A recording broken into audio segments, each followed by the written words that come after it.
Hello, you dirty potters. How are you today? Let's just get this. Seems like AMACO has sent us another box, and I have a pretty good idea of what's inside.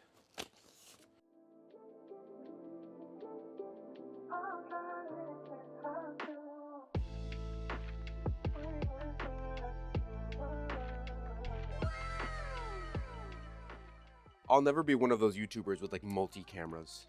You know how much this camera cost? A lot. I'm not gonna have two of these set up. There's no way it's happening.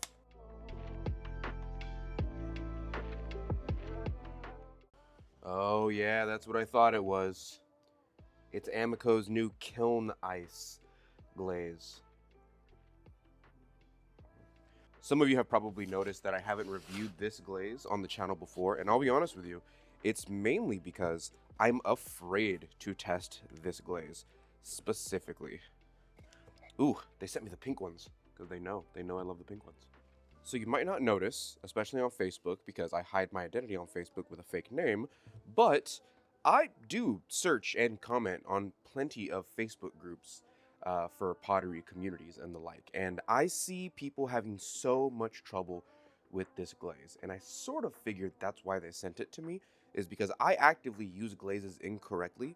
I don't brush any of them on, I majoritively pour them on, I use them on clay bodies that are not owned by AMACO, and most of my stuff still comes out pretty good. But I do think they're a bit more difficult to use than someone who just wants to get a bottle of glaze and have it work regardless of experience, which, if you don't mind me saying, is the majority of people. Most people want to buy the bottle, look at the picture, and they want to know it works just like how it is in the picture, in between like 2 and 4 coats at cone 5 or 6. And that's a pretty big window, realistically. Okay, let's do the blue one first, put these away for another day. I do have a mocha diffusion cup that I never finished the experiments on, I just kind of left it on the shelf. So we're going to use this. This is actually AMACO porcelain, so this will be our white clay body test. We also have a red clay body here. This is also from the AMACO company. I think this is red velvet, I'm pretty sure. So this is going to be our white and brown clay test styles. Just for fun, we're going to do a mixed clay body. We're probably going to put a liner glaze in here and then brush this on about 3 or 4 layers on the outside. I feel like I want to do one more. Ooh, okay, let's do this. This was one of my bubble glaze experiments. You guys remember when I showed you how to do bubble glaze? This video right here. I will link this down below if you're curious about it. But for the bubble glaze video, I of course had to do a couple of tests. And this is one of the tests that just like didn't make it to the final stage. So we can do this. This is a white stoneware clay body. So we have red clay body, mixed clay body, porcelain, and a white stoneware clay body. We are going to be glazing all of these with Glacial Lake at cone 6 oxidation from the AMACO Kiln Ice line. Okay, with all of our parameters out of the way, let's get glazing.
It's difficult to even put on one layer.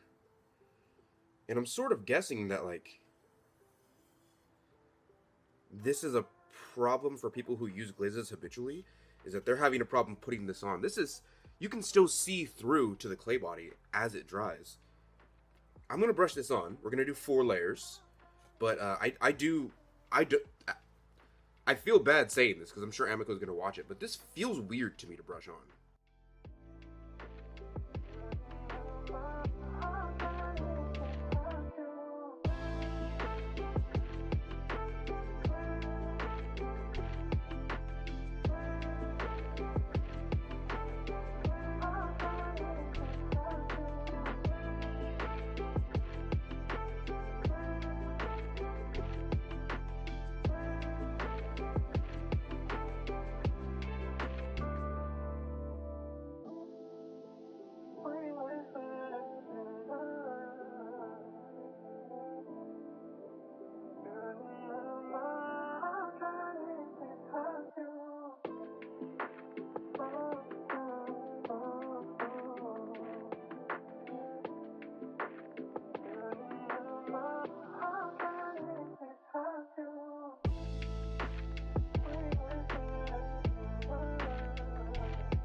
Now the main problem area is up here. All of this going on up here is what's causing me the most physical discomfort. It's like a visceral reaction of discontent coming from this area. This area is not good either. I hate this, but I'm mainly worried about this.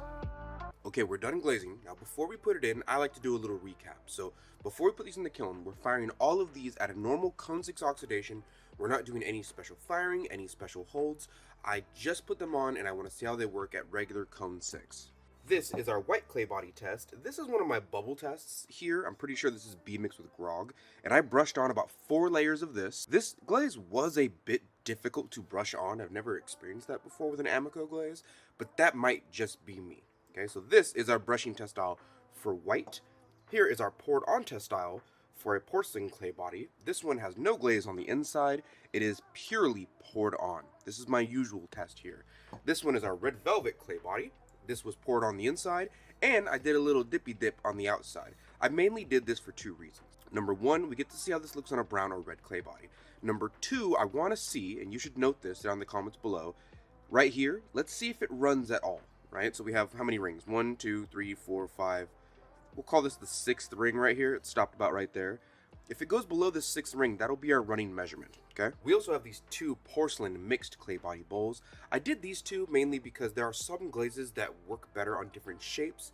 Some glazes like to stay on the inside and kind of be on flat surfaces like plates, while others like runnage, like crystal glazes.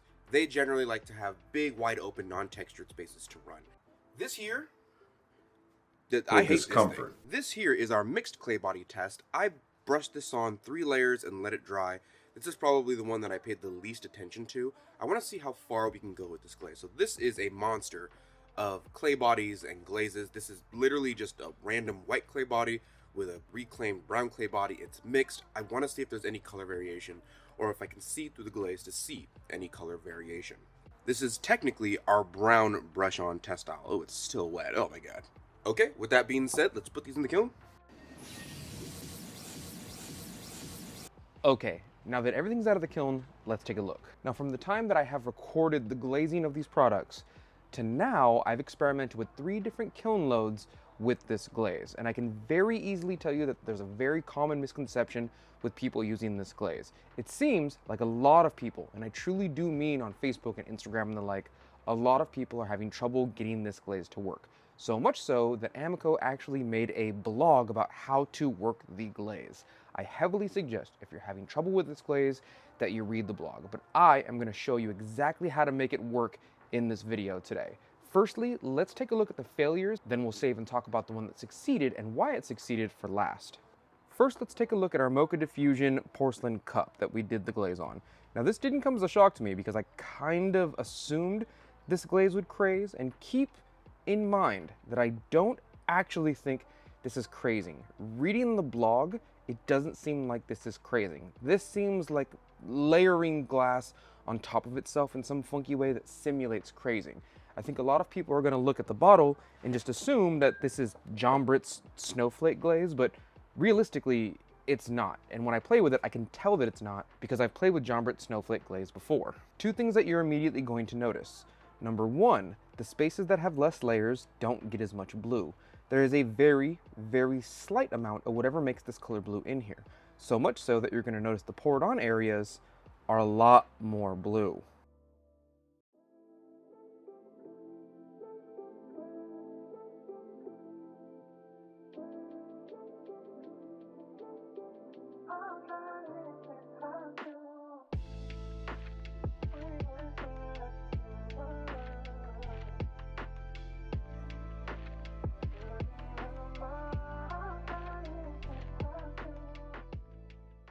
See that? You see how my Mocha diffusion spots stay in one place instead of go down with gravity? Now that's a hint for a future video right there. This was my first attempt and I did not like it. I actually did this one in my tester kiln. We hit a perfect cone 6 in oxidation. This was fine. This is what I kind of expected from what I saw online. And keep in mind, I did a little bit of research. I mean, if you want to use that word lightly, research. I did a little bit of looking up online, and a lot of people are having trouble with this glaze. So of course, I tested it again, and I put on more layers of the glaze, as was suggested by people. And I got this. This was a bubble glaze that I used, black underglaze, for the colorant of the bubble glaze, a video that we put on YouTube quite some time ago. A lot of people like it. I will link that down below. You can very clearly see that we're getting a little bit more blue.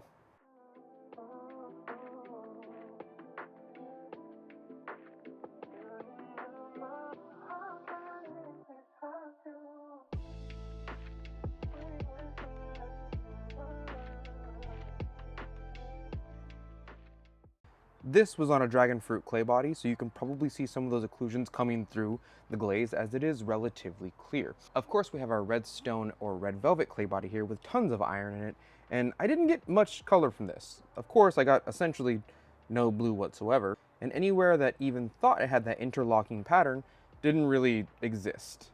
I only did the top to see if it would run. Coincidentally, not a runny glaze. Looking at this bottle, I would assume it runs, but it's relatively stable, to be honest with you. Keep in mind though, it's much more difficult to see, if at all, on iron-bearing red stone or red velvet clay bodies.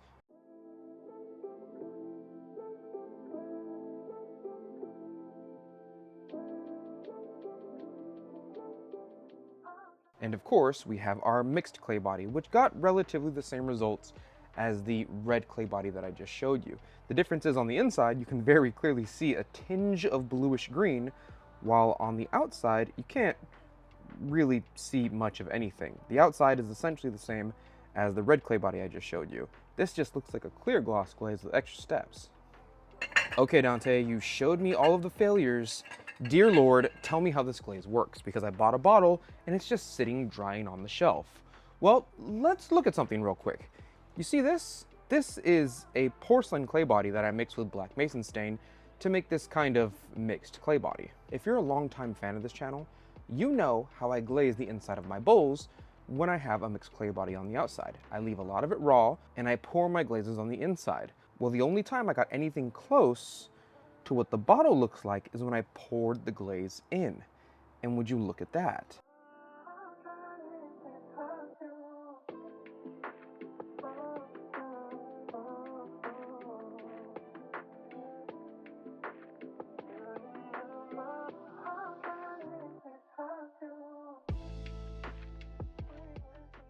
You can even see it on the side right here. It's working quite well, but keep in mind, because I pour my glazes in and then roll them out, as you see on many of my videos, I get a much thicker application.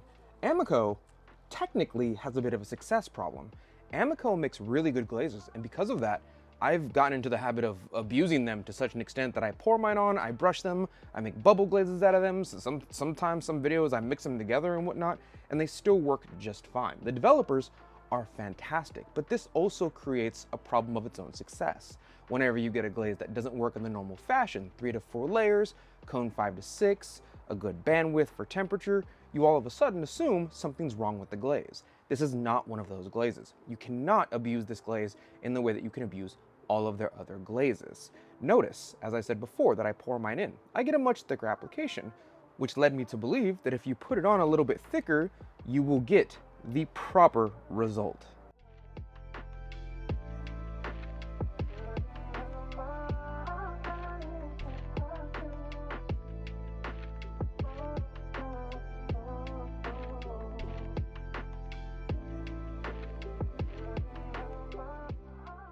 After I got this result, which is essentially what they promised me on the bottle, I went and I read the blog. This was my second attempt. It turns out that in order to get this result, you need to put these on super dummy thick. I'm serious. You guys have seen me pour stuff in and roll it out. I had to pour this in, roll it out, wait for it to dry, pour it back in, roll it out, wait for it to dry, and then fire it. There's an average rule in most pottery studios that talk about the amount of glaze you should have on your pot should be a credit card's worth of thickness. Throw that rule away for this specific glaze. It needs to be like 4 credit cards thick. That is the secret to making this glaze work. And because most of you are brushers, you never ran into this and made this correlation that I did even before I read the blog. Mainly because putting on 9 layers of glaze is not in your nature. You've been taught that that makes glazes run.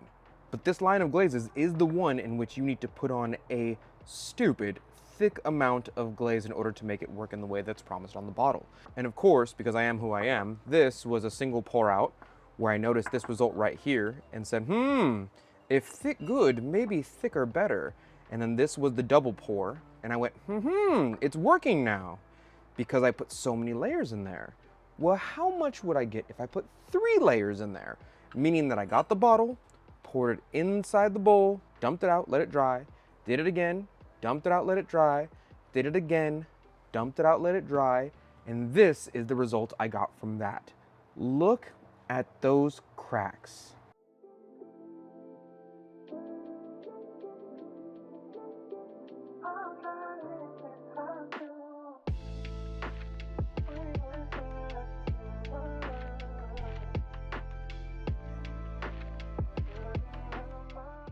Unfortunately, I did run into a problem in that I got some crawling in the middle. Crawling is an issue that is generally, I want to say 95% of the time, caused by glaze thickness. If you have too high viscosity in your glaze, or if you have too little water, or if you've just put a really large amount of glaze that's super thick in one area, you will often get crawling. But look at what we got. We followed the rules the blog set down on our 3rd try, and we truly did get the magic of this glaze. The secret to this glaze is that it only works if you think about it how I think about glazes. You cannot put 3 layers of this glaze on and expect it to work for you. It needs somewhere around 8 or 9 brushed on layers after letting one dry, another layer, letting it dry, another layer, letting it dry, another layer. It truly, and I cannot overstate this, needs to be extremely thick. Fortunately, this glaze doesn't seem to run that much. None of it went over the sides and I barely brushed them off.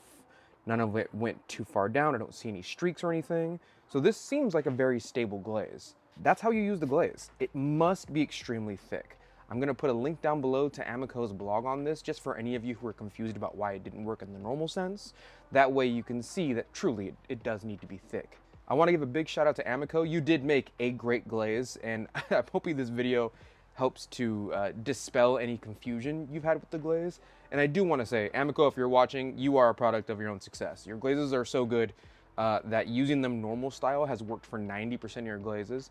And the one time you make a banger glaze that requires a little bit of special attention, people freak out on Facebook. Well, thank you, Dirty Potters, for joining me today. If you like this video, remember to click all the YouTube buttons. Pretty soon, we're going to get back to our regular throwing content because, you know, I don't want to turn into a glaze review channel. But this is the time of year where all the companies send me lots of bottles of glaze. So we're gonna run through those, and after that, we're gonna start making videos of actual throwing demos again. I appreciate your patronage. I love your Dirty Potter faces. Remember to click all those YouTube buttons because AI is indeed taking over and nerfing everyone's content right now.